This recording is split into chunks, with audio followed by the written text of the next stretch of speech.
So this morning, as we continue our look at the cross of Christ, turn with me to Luke 23, verses 39 through 43. One of the criminals who were hanged railed at him, saying, "Are you not the Christ? Save yourself and us." But the other rebuked him, saying, "Do you not fear God, since you are under the same sentence of condemnation? And we indeed justly, for we are receiving the due reward of our deeds, but this man has done nothing wrong." And he said, "Jesus, remember me when you go into your kingdom." And he said to him, "Truly I say to you, today you will be with me in paradise." Now, this is an amazing scene, isn't it? Here we have these two criminals who were getting the punishment that they deserved of living a life of sin.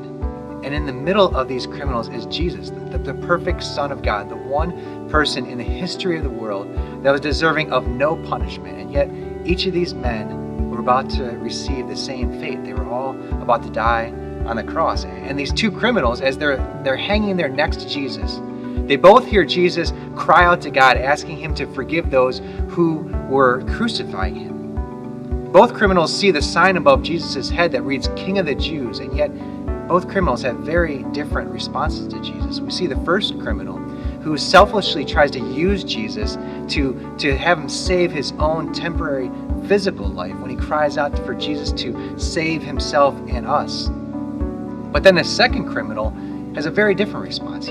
He recognizes his own sinfulness. He recognizes that he is dying because of the sins that he had committed in his life. But then he also sees Jesus' sinlessness. And he turns to Jesus and he asks to be remembered into Jesus' kingdom. And surprisingly and shockingly, Jesus agrees to this man's request to be welcomed into his kingdom.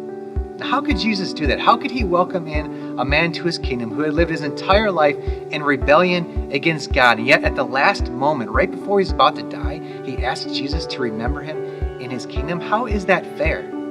Everything this man had done in his life was fully worthy of God's wrath and God's punishment. This man did nothing to deserve God's acceptance or his forgiveness. And that's the point. This man couldn't have done anything to earn Jesus' acceptance. We can't do anything to earn Jesus' acceptance. And that's when we remember that Jesus was crucified as a substitute. First as a substitute for Barabbas. So while Jesus was nailed to the cross to die, Barabbas was set free from his chains to live. But also, Jesus was crucified as a substitute for this criminal next to him who was asking to be welcomed into his kingdom. Jesus was crucified as a substitute for you and for me, taking our sentence of condemnation upon himself, taking the full wrath of God upon himself so that we wouldn't have to have the wrath of God on us.